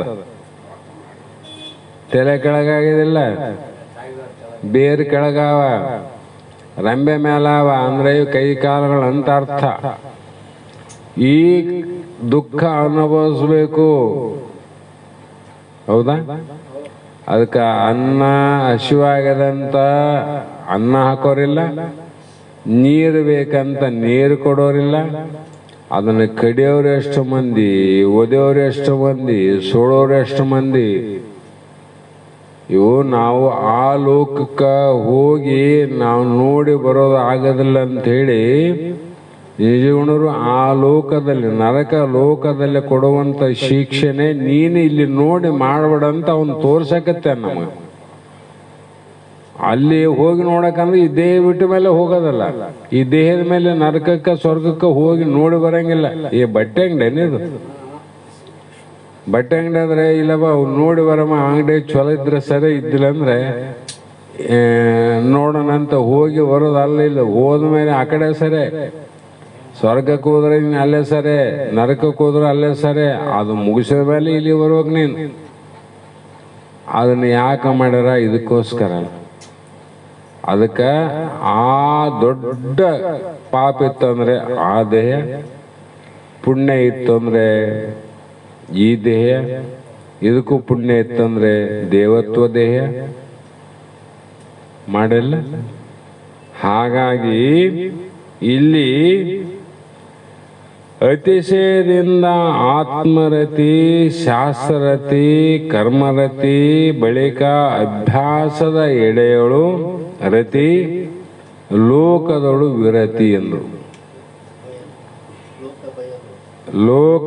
ಲೋಕ ಭಯದೊಳು ವಿರತಿ ಉಳ್ಳಾತನೇ ಸತಿ ಕೇಳ ಅಭ್ಯಾಸಿ ಎಂದೆನಿಪನು. ಮತ್ತೆ ಇಷ್ಟು ದೂರ ನಾವು ಸಣ್ಣದ ಕೈ ಹಾಕಿವೇನಿದು ಎಲ್ಲಷ್ಟು ಕಳಿತದ. ನರಕಲೋಕ, ಸ್ವರ್ಗಲೋಕ, ವಿಷ್ಣುಲೋಕ, ಬ್ರಹ್ಮಲೋಕ, ವೈಕುಂಠ ಎಲ್ಲ ಲೋಕಕ್ಕೆ ಅಳಿತಾವ. ಸ್ವಲ್ಪ ದೂರ ಆದನು ಕೂಡ ಈಗ ಮೊನ್ನೆ ಕಾಶಿಗೆಲ್ಲ ದೂರ ಆದನು ಹೋಗಿ ಬಂದಲ್ಲ ಎಷ್ಟೋ ಜನ. ನೀನು ಪ್ರಯತ್ನ ಮಾಡಿ ಹೋಗಿ ಬರ್ಬೋದು, ಆದರೆ ನೀನು ಕೈ ಹಾಕಿದ್ದು ಕಾಣಲಾರದ ಲೋಕಕ್ಕೆ ಕೈ ಹಾಕಿದ್ದಿ. ಅಲ್ಲಿ ಹೋಗ್ಬೇಕಾದ್ರೆ ಸರಳ ಅದೇನದು, ಅದಕ್ಕೆ ಬಹಳ ಕಠಿಣ ಆದಂತಾರೆ. ಕಠಿಣ ಆದಂತ ಸುಮ್ಮನೆ ಕೂಡಂಗಿಲ್ಲ, ಪ್ರಯತ್ನ ಮಾಡಬೇಕು. ಕಾಶಿಗೆ ಯಾವಾಗ ಹೋಗಿ ಬರಕಾತ್ರಿ ನಮ್ಮಂತರಂತ ಸುಮ್ಮನೆ ಕುಂತ್ರೇನು? ಭಾರತ ದೇಶದಲ್ಲಿ ಇತಿಹಾಸದಲ್ಲಿ ಬರೆದಿರ್ತಕ್ಕಂಥ ಎಂಥ ರೆಕಾರ್ಡ್ ಆಗ್ಯದ. ಸುಮಾರು 70 ಕೋಟಿ ಜನಸಂಖ್ಯೆ ಇವತ್ತು ಅಲ್ಲಿ ಹೋಗಿ ಬಂದ ಸಾಮಾನ್ಯ ಅಲ್ಲ. ಅದೇನು ನಮ್ಮ ರಾಯಚೂರಿದ್ದಂಗೆ ಅದೇನು ದೂರ ಇದ್ರು ಕೂಡ ಪ್ರಯತ್ನ ಮಾಡಿ ಹೋಗಿ ಬಂದ್ರಿಲ್ಲ. ಅದರಂಗ ಆತ್ಮಜ್ಞಾನ ಅನ್ನೋದು ದೂರ ಇಲ್ಲ, ಅದೆಲ್ಲ ಅದ, ನಿನ್ನಲ್ಲೇ ಅದ. ಆದ್ರೂ ಕೂಡ ಇಷ್ಟು ಸಮೀಪ ಇದ್ದದ್ದು ಹೋಗಕ್ಕೆ ಒಲ್ಲೆ ಅಂತಿದ್ದಿ, ಸಿಗಲಾರದಕ್ಕೆ ಹೋಗಿ ಬರ್ತೀವಿ ನಾವು. ಏನು ಬ್ರಹ್ಮ ಆತ್ಮ ಪರಮಾತ್ಮ ನಿನ್ನೆ ಬಿಟ್ಟಾನೆ. ಹಾಗಾಗಿ ನೀನು ವಿಚಾರ ಮಾಡು. ಅತಿಶಯದಿಂದೇನು, ಅತಿಶಯದಿಂದ ಅಂದರೆ ಅಧಿಕದಿಂದ ಬಹಳ ಎಲ್ಲವನ್ನ, ಇವು ಶ್ರೇಷ್ಠ ಅಲ್ಲ, ಅತ್ಯಧಿಕ ಶ್ರೇಷ್ಠವಾದದ್ದು. ಆತ್ಮರತಿ ಅಂದರೆ ಆತ್ಮ ಪ್ರೀತಿ ಎಲ್ಲಿಡು? ನೀನು ಶ್ರೇಷ್ಠವಾಗಿರ್ತಕ್ಕಂಥ ಆತ್ಮನಲ್ಲಿ ಪ್ರೇಮವನ್ನಿಡು, ಅನಾತ್ಮದಲ್ಲಿ ಇಡಕ್ಕೆ ಹೋಗಬೇಡ. ಅನಾತ್ಮ ದ್ವೈತ ಏನೇನವ ಎಲ್ಲವ ಅನಾತ್ಮ ನೋಡ್ರವ, ಆತ್ಮ ಅಲ್ಲ. ದ್ವೈತ ಆತ್ಮ ಅಲ್ಲ. ಏಕಂ ಏವಂ ಅದ್ವಿತೀಯಂ ಪರಬ್ರಹ್ಮ. ಆ ಬ್ರಹ್ಮನಲ್ಲಿ ಏನು ಮಾಡು ಅಂದ್ರೆ ಪ್ರೀತಿಯನ್ನು ಮಾಡು. ಆ ಬ್ರಹ್ಮನ ಮೇಲೆ ಪ್ರೀತಿ ಮಾಡಬೇಕಾದ್ರೆ ಮೊದಲು ಶಾಸ್ತ್ರವನ್ನ ಪ್ರೀತಿ ಮಾಡು. ನೀ ದೇವರು ವರ ಕೊಟ್ಟರು ಪೂಜಾರಿ ವರ ಕೊಡಂಗಿಲ್ಲ. ದೇವರು ವರ ಕೊಡ್ತಾನ, ಪೂಜಾರಿ ಮನಸ್ಸು ಮಾಡ್ಬೇಕಲ್ಲ. ಅದಕ್ಕೆ ಶಾಸ್ತ್ರ ನೀನು ವಿಶ್ವಾಸ ಮಾಡ್ಲಂದ್ರೆ ಬ್ರಹ್ಮ ನೀನು ವಿಶ್ವಾಸ ಮಾಡಂಗಿಲ್ಲ, ದೇವರು ವಿಶ್ವಾಸ ಮಾಡಂಗಿಲ್ಲ. ಹಾಗಾಗಿ ಕರ್ಮದಲ್ಲಿ ಪ್ರೀತಿ, ಆಮೇಲೆ ಅಭ್ಯಾಸದಲ್ಲಿ ರತಿ, ಶ್ರವಣದಲ್ಲಿ ಮನದಲ್ಲಿ ಪ್ರೀತಿಯನ್ನ, ಲೋಕ ಭಯದಳು, ಲೋಕ ಭಯದಲ್ಲಿ ವರತಿ ಉಳ್ಳವನಾಗು, ಲೋಕದಲ್ಲಿ ವೈರಾಗ್ಯವನ್ನು ತಾಳು. ಶಾಸ್ತ್ರ ಪರಮಾತ್ಮ ನೀತಿಯಲ್ಲಿ ನೀನು ಪ್ರೀತಿ ಉಳ್ಳವನಾಗು. ನಾವು ಉಲ್ಟಾಗ್ಯಾವ. ಇದರಲ್ಲಿ ಇವೇ ವೈರಿಗಳಾಗ್ಯಾವ, ಶಾಸ್ತ್ರಗಳೇ ವೈರಿ ಆಗ್ಯಾವ. ಹಾಗಾಗಿ ಆತ್ಮರತಿ ಮೊದಲುಗೊಂಡು ಲೋಕರತಿಯೇ ಕಡೆಯಾಗಿ ಸಕಲ ಪ್ರೀತಿ ವಿಷಯದಲ್ಲಿ ವೈರಾಗ್ಯವುಳ್ಳವನು ಆದರೆ ಅವನು ಅಭ್ಯಾಸಿ ಅವನೆಂದು ತಿಳಿ. ಅವನೇನು ಮಾಡ್ತಾನಂದ್ರೆ ನಾನು ಆತ್ಮ ಇದ್ದೀನಿ ಅನ್ನೋದು ಕೂಡ ಅಲ್ಲಿ ಹೋಗಿರ್ತದೆ. ಇದ್ದೀನಂತ ಯಾಕೆ ಹೇಳಕೋತೀನಿ? ನೀನೇ ಇದ್ದೆ ಆತ್ಮ ಅಂತ. ಹಾಗಾಗಿ ಲೋಕ ಸಂಬಂಧ ಭಯದಿಂದಲೂ ವಿರತಿ ಉಳ್ಳವನಾಗಂದ್ರು. ಅದಕ್ಕೆ ದೇವಿ ಪುರಾಣದಲ್ಲಿ ಏನು ಹೇಳಿರಲ್ಲ ಮಾತು, ಅಲ್ಲಿ ಹೇಳಿದಂಥ ಮಾತು, ಮಾತಿನ ಹರಿಯ ಬಿಟ್ಟಿರಬೇಕು, ಲೋಕದ ವಿರತಿ ಬಲಿಯಲೇಬೇಕು, ಮಾತಿನ ಹರಿಯ ಬಿಟ್ಟಿರಬೇಕು, ಬಹು ಏಕಾಂತದೊಳಿರಬೇಕು. ಎಂಥ ಮಾತು ಹೇಳ್ಯಾರ. ಲೋಕ ಒಂದು ಇವೆಲ್ಲ ದ್ವೈತ ಅಂತಿದ್ದು. ಏನು ಎಷ್ಟು ಪ್ರೀತಿ ಮಾಡಿ ಎಷ್ಟು ಪ್ರೇಮ ಮಾಡಿದ್ರು ಕೂಡ ಇದು ನಾಶ ಆಗೋದಲ್ಲ, ಏನು ಶಾಶ್ವತವಾಗಿರೋದು ಇದು. ಆ ಕಾರಣದ ಇಲ್ಲಿ ವಿರತಿ ಇಲ್ಲಂದ್ರೂ ಅಭ್ಯಾಸ ಲಕ್ಷಣವನ್ನು ಹೇಳಿ ಈಗ ಮುಂದೆ ಏನು ಹೇಳ್ತಾರ 8ನೇ ಸೂತ್ರದಲ್ಲಿ ಅಂದರೆ ಸ್ವಲ್ಪ ಸಮಯ ಅದ, ಒಂದು 5 ನಿಮಿಷ ವಿಚಾರ ಮಾಡೋಣ. ದ್ವೈತ ಅದ್ವೈತವನ್ನು ಉಳಿದು ಅವನು ಅನುಭವಿ ಕೃತ್ಯ ಜಾತವಿಲ್ಲದ ಅವ ಆರೂಢನು. ಇಲ್ಲಿ ಮುಮುಕ್ಷ ಅಭ್ಯಾಸ ಇಬ್ಬರದ್ದು ಹೇಳ್ಯಾರ ಹಿಂದ. ಏನಿಬ್ಬರದ ಅದ ಅನುಭವಿ ಆರೂಢ. ಯಾರಿಗೆ ಅನುಭವಿ ಅನ್ಬೇಕು, ಯಾರಿಗೆ ಆರೂಢ ಅನ್ಬೇಕು? ನಾವು ಸಿದ್ಧಾರೂಢ ಮಹಾಸ್ವಾಮಿಗೆ ಜೈ ಅಂತೀವಿ. ಅದರ ವಿಚಾರ ಏನದ ತಿಳ್ಕೊಂಡು ಅನ್ಬೇಕಂತ ಮಹಾತ್ಮರು. ದ್ವೈತ ಅದ್ವೈತ ಉಳಿದ ಅವನು ಅನುಭವಿ ಕೃತ್ಯ ಜಾತವಿಲ್ಲದ ಅವನು ಆರೂಢನು ಅಂದ್ರು. ದ್ವೈತದಲ್ಲಿ ಅದ್ವೈತದಲ್ಲಿ ಪ್ರೀತಿ ಇಲ್ಲ, ಅಪ್ರೀತಿನೇ ಇಲ್ಲ, ಎರಡಿಲ್ಲ.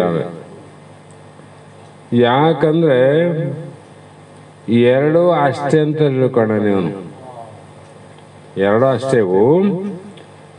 ಈ ಕಾರಣ ಅವೆರಡನ್ನು ಬಿಟ್ಟು ಉದಾಸೀನನಾಗಿದ್ದು ಅನುಭವಿ ಎಂದು ಅವನಿಗೆ ಹೇಳ್ಬೇಕು. ಅದ್ರ ಮೇಲೂ ಅಷ್ಟು ಪ್ರೀತಿ ಇಲ್ಲ, ಇದ್ರ ಮೇಲೂ ಅಷ್ಟು ಪ್ರೀತಿ ಇಲ್ಲ. ಎರಡನ್ನು ಬಿಟ್ಟವನು ಅನುಭವಿ. ಬಿಟ್ಟಿನಿ ಅಂತಕ್ಕಂಥ ಭಾವವನ್ನು ಬಿಟ್ಟವನು ಆರೂಢ. ನೋಡು, ಬಿಟ್ಟಿನಿ ಎಂಬುದು ವಾಸನೆ ಇಲ್ಲ, ಅವನಿಗೆ ಆರೂಢ ಅಂತ. ಹಾಗಾಗಿ ಆತ ಆರೂಢನೇ ವಿನಃ ಆತನಿಗೆ ಮತ್ತೊಂದು ಮಾಡುವ ಕರ್ತವ್ಯ ಏನಿಲ್ಲ. ಯಾವ ಕರ್ತವ್ಯ ಇಲ್ಲ, ಅದು ಮಾಡಬೇಕೆಂಬುದಿಲ್ಲ, ಇದು ಬಿಡಬೇಕೆಂಬುದಿಲ್ಲ. ಇಲ್ಲದೆ ಸ್ವಯಂ ಸಿದ್ಧನಾದವನೇ ಸಿದ್ಧಾರೂಢನು. ಸ್ವಯಂ ಸಿದ್ಧ ಅವನೇ. ಏನು ಮಾಡ್ತಾರೆ ಅಂದರೆ ವೇದಗಳ ಮೇಲೆ ನರ್ತನ ಮಾಡೋರು, ವೇದಗಳಿಗೆ ಕಿಂಕರರು, ಸಾಧಕರು. ಯಾವಾಗ ಸಿದ್ಧ ಪುರುಷ ಆದ್ಮೇಲೆ ವೇದಗಳಿಗೆ ಶಂಕರನು. ಅಷ್ಟು ಮಟ್ಟದಲ್ಲಿ ಅವರು ಇರ್ತಾರ ಆರೂಢ ಅಂತ ಇದರಲ್ಲಿ ಹೇಳ್ತಾ ಬಂದ್ರು ಬ್ರಹ್ಮಾನಂದ. ಮುಂದೆ ನಾವು ಈಗ ಇವತ್ತಿನ ಶಾಸ್ತ್ರದ ಮಂಗಲ ಗೀತೆಯನ್ನು ನಮ್ಮ ವೇದಾಂತ ಬೆಳಗದ ಬಸವಾನಂದರ ಶಿಷ್ಯರಲ್ಲಿ ಒಬ್ಬರಾದ ಶ್ರೀಮತಿ ಶೈಲಾಶ್ರೀ ಸುಭಾಷ್ ತರ್ಲಗಟ್ಟಿ ಹುಬ್ಬಳ್ಳಿ ಇವರು ಮಂಗಲವನ್ನು ಹೇಳ್ತಾರೆ. ತದನಂತರ ಇನ್ನೊಬ್ಬರು ಕೂಡ ಮಂಗಲವನ್ನು ಹೇಳೋರಾರ.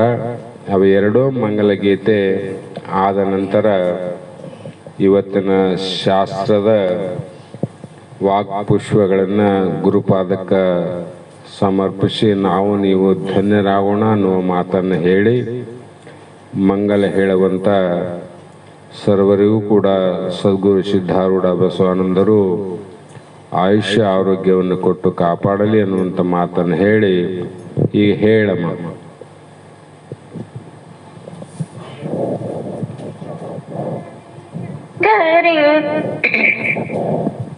ಶಾಂಭವಿ ಶಂಕರಿ ಭುವನೇಶ್ವರಿ ತಾಯಿ ಸಿದ್ಧ ಪರ್ವತವಾಸಿ ಬಗಳಾಂಬೆ. ಸಿದ್ಧ ಪರ್ವತವಾಸಿ ಬಗಳಾಂಬೆ ಮಾತೆ ಬೇಡಿದ ವರಗಳ ಕೊಡುತ್ತಾಯೇ. ಬೇಡಿದ ವರಗಳ ಕೊಡುತ್ತಾಯೇ. ಶಾಂಭವಿ ಶಂಕರಿ ಭುವನೇಶ್ವರಿ ತಾಯೇ ಸಿದ್ಧ ಪರ್ವತವಾಸಿ ಬಗಳಾಂಬೆ. ಸಿದ್ಧ ಪರ್ವತವಾಸಿ ಬಗಳಾಂಬೆ ಮಾತೆ ಬೇಡಿದ ವರಗಳ ಕೊಡುತ್ತಾಯೇ. ಬೇಡಿದ ವರಗಳ ಕೊಡುತ್ತಾಯೇ. ತುಳಜಾ ಭವಾನಿನಿ ಬನದ ಶಂಕರಿನಿ. ತುಳಜಾ ಭವಾನಿ ನೀನಿ ಬನದ ಶಂಕರಿನಿ ಸಿರಸಂಗೆಯ ಕಾಳಮ್ಮ ಸಿರಸಂಗೆಯ ಕಾಳಮ್ಮ ದೇವಿ ಏಳು ಕೊಳ್ಳದ ತಾಯಿ ಎಲ್ಲಮ್ಮ ಏಳು ಕೊಳ್ಳದ ತಾಯಿ ಎಲ್ಲಮ್ಮ ಶಾಂಭವಿ ಶಂಕರಿ ಭುವನೇಶ್ವರಿ ತಾಯಿ ಸಿದ್ಧ ಪರ್ವತವಾಸಿ ಬಗಳಾಂಬೆ ಸಿದ್ಧ ಪರ್ವತವಾಸಿ ಬಗಳಾಂಬೆ ಮಾತೆ ಬೇಡಿದ ವರಗಳ ಕೊಡುತ್ತಾಯೇ ಬೇಡಿದ ವರಗಳ ಕೊಡುತ್ತಾಯೇ ಶಿರಸಿಯ ಮಾರಮ್ಮ ಶೃಂಗೇರಿ ಶಾರದಮ್ಮ ಶಿರಸಿಯ ಮಾರಮ್ಮ ಶೃಂಗೇರಿ ಶಾರದಮ್ಮ ಹೊರನಾಡ ಅನ್ನ ಪೂರ್ಣೇಶ್ವರಿ ಹೊರನಾಡ ಅನ್ನ ಪೂರ್ಣೇಶ್ವರಿ ತಾಯಿ ಕೊಲ್ಲೂರು ಮೂಕಾಂಬೆ ದೇವಿ ಕೊಲ್ಲೂರು ಮೂಕಾಂಬೆ ದೇವಿ ಶಾಂಭವಿ ಶಂಕರಿ ಭುವನೇಶ್ವರಿ ತಾಯಿ ಸಿದ್ಧ ಪರ್ವತವಾಸಿ ಬಗಳಾಂಬೆ ಸಿದ್ಧ ಪರ್ವತವಾಸಿ ಬಗಳಾಂಬೆ ಮಾತೆ ಬೇಡಿದ ವರಗಳ ಕೊಡುತ್ತಾಯೇ ಬೇಡಿದ ವರಗಳ ಕೊಡುತ್ತಾಯೇ ಮೈಸಾಸುರನ ಕೊಂದ ಮೈಸೂರ ಚಾಮುಂಡಿ ಮೈಸಾಸುರನ ಕೊಂದ ಮೈಸೂರ ಚಾಮುಂಡಿ ಚಂಡ ಮುಂಡರ ರುಂಡ ಚಂಡಾಡಿದೆ ಚಂಡ ಮುಂಡರ ರುಂಡ ಚಂಡಾಡಿದ ಶಾಂಭವಿ ಕೊಲ್ಲಾಪುರ ಮಾತೆ ಮಹಾಲಕ್ಷ್ಮಿ ಕೊಲ್ಲಾಪುರ ಮಾತೆ ಮಹಾಲಕ್ಷ್ಮಿ ಶಾಂಭವಿ ಶಂಕರಿ ಭುವನೇಶ್ವರಿ ತಾಯಿ ಸಿದ್ಧ ಪರ್ವತವಾಸಿ ಬಗಳಾಂಬೆ ಸಿದ್ಧ ಪರ್ವತವಾಸಿ ಬಗಳಾಂಬೆ ಮಾತೆ ಬೇಡಿದ ವರಗಳ ಕೊಡುತ್ತಾಯೇ ಬೇಡಿದ ವರಗಳ ಕೊಡುತ್ತಾಯೇ ರಕ್ತ ಬೀಜನ ತಿಂದು ರಕ್ತದಂತಿಕೆಯಾದೆ ರಕ್ತ ಬೀಜನ ತಿಂದು ರಕ್ತದಂತಿಕೆಯಾದೆ ಶುಂಭನಿ ಶುಂಭರ ಸಂಹರಿಸಿದೆ ಶುಂಭನಿ ಶುಂಭರ ಸಂಹರಿಸಿದ ಶಾಂಭವಿ ಶರಣರ ಕಾಯುವ ಭಾರತಿ ಶರಣರ ಕಾಯುವ ಭಾರತಿ ಶಾಂಭವಿ ಶಂಕರಿ ಭುವನೇಶ್ವರಿ ತಾಯಿ ಸಿದ್ಧ ಪರ್ವತವಾಸಿ ಬಗಳಾಂಬೆ ಸಿದ್ಧ ಪರ್ವತವಾಸಿ ಬಗಳಾಂಬೆ ಮಾತೆ ಬೇಡಿದ ವರಗಳ ಕೊಡುತ್ತಾಯೇ ಬೇಡಿದ ವರಗಳ ಕೊಡುತ್ತಾಯೇ ಬೇಡಿದ ವರಗಳ ಕೊಡುತ್ತಾಯೇ ಜೈ ಶಾಂಭವಿ. ಧನ್ಯವಾದಗಳು. ಈಗ ಮತ್ತೊಂದು ಮಂಗಲಗೀತೆ ನಮ್ಮ ವೇದಾಂತ ಬಳಗದ ಗುರು ಸ್ವರೂಪಗಳಾಗಿ ಬಹು ವರ್ಷಗಳ ಪರ್ಯಂತರವಾಗಿ ಭಕ್ತಿಯಿಂದ ಶ್ರದ್ಧೆಯಿಂದ ಗುರುಗಳಿಂದ ಶಾಸ್ತ್ರವನ್ನು ಅಭ್ಯಾಸ ಮಾಡಿದಂಥ ಪೂಜ್ಯ ಆರ್ ಕೆ ಸುರೇಶ್ ಮತ್ತು ಶ್ರೀಮತಿ ಸರಳಾ ತಾಯಿಯವರ ಪುತ್ರಿಯಾದ ಮಗಳಾದ ಶ್ರೀಮತಿ ವೇದ ಇವತ್ತಿನ ಮಂಗಲ ಗೀತೆಯನ್ನು ಹೇಳುವರು. ತದನಂತರ ಕಾರ್ಯವನ್ನು ಮಹಾಮಂಗಲಗೊಳ್ಳುವುದು. ಇವರು ಪ್ರಥಮದಲ್ಲಿ ಬಹಳ ಚಿಕ್ಕವರಿರುವಾಗ ಶಾಸ್ತ್ರದ ಅಭ್ಯಾಸದಲ್ಲಿ ಒಡಗೂಡಿ ಇವತ್ತಿನವರೆಗೂ ಸದ್ಗುರು ಬಸವಾನಂದರ ಒಂದು ಕೀರ್ತಿಯನ್ನು ಅವರ ಸ್ಮರಣೆಯನ್ನು ಅವರ ತಾಯಿಯವರಾದ ಸರಳಾ ತಾಯಿಯವರು ವೇದಾಂತ ಬಳಗ ಶಕ್ತಿನಗರದ ಒಂದು ದೊಡ್ಡ ಪ್ರವಚನ ಕಾರ್ಯಕ್ರಮವನ್ನು ಯೂಟ್ಯೂಬ್ ಮುಖಾಂತರ ಇಡೀ ಕರ್ನಾಟಕಕ್ಕೆ ಪ್ರತಿದಿನ ಕೂಡ ಗುರುವಿನ ಸ್ಮರಣೆಯನ್ನು ಗಟ್ಟಿಯಾಗಿಟ್ಟುಕೊಂಡು ಅವರ ಮುಖಾಂತರವಾಗಿ ಇವತ್ತು ವೇದಾಂತ ಬೆಳಗ್ಗೆ ಶಕ್ತಿನಗರದಲ್ಲಿ ಪ್ರವಚನ ಕಾರ್ಯಕ್ರಮ ಅಂತಕ್ಕಂಥ ಒಂದು ದೊಡ್ಡ ಸೇವೆಯನ್ನು ಮಾಡ್ತಕ್ಕಂಥವರು.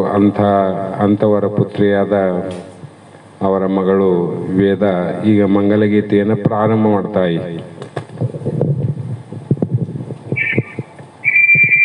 ಗುರುರಾಜ ಸಿದ್ಧಾರೂಢ ಸಮರ್ಥ ಬೆಳಗುವೆ ನಾರತಿಯ, ಗುರುವರ ಬೆಳಗುವೆ ನಾರತಿಯ, ಮೋಕ್ಷಾಪೇಕ್ಷಕ್ಕೆ ತತ್ವಂ ಪದದಾರ್ಥವ ಬೋಧಿಸಿದೆ, ಗುರುವರ ಅರ್ಥವ ಬೋಧಿಸಿದೆ,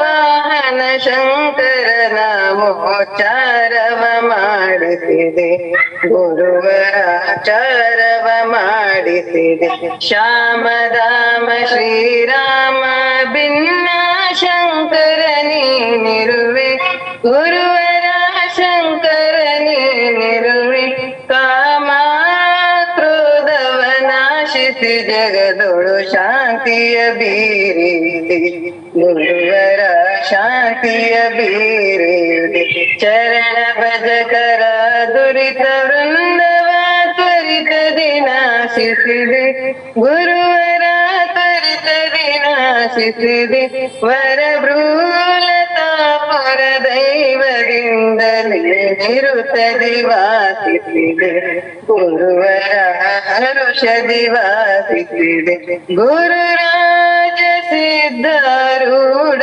ಸಮರ್ಥ ಬೆಳಗುವೆ ನಾರತಿಯ, ಗುರುವರ ಬೆಳಗುವೆ ನಾರತಿಯ. ಚೈತನ್ಯಂ ಶಾಶ್ವತಂ ಶಾಂತಂ ವ್ಯೋಮಾತೀತಂ ನಿರಂಜನಂ ನಾದಬಿಂದುಕಲಾತೀತಂ ತಸ್ಮೈ ಶ್ರೀ ಗುರವೇ ನಮಃ. श्रीमद् जगद्गुरु सिद्धारूढ़ स्वामी महाराज की, श्री सद्गुरु शिवपुत्र स्वामी महाराज की, श्री सद्गुरु बसवानंद स्वामी महाराज की, श्री सद्गुरु अभिनव महाराज की, सकल साधु संत महाराज की जय मंगलम जय नमः पार्वती शिवर महादेव.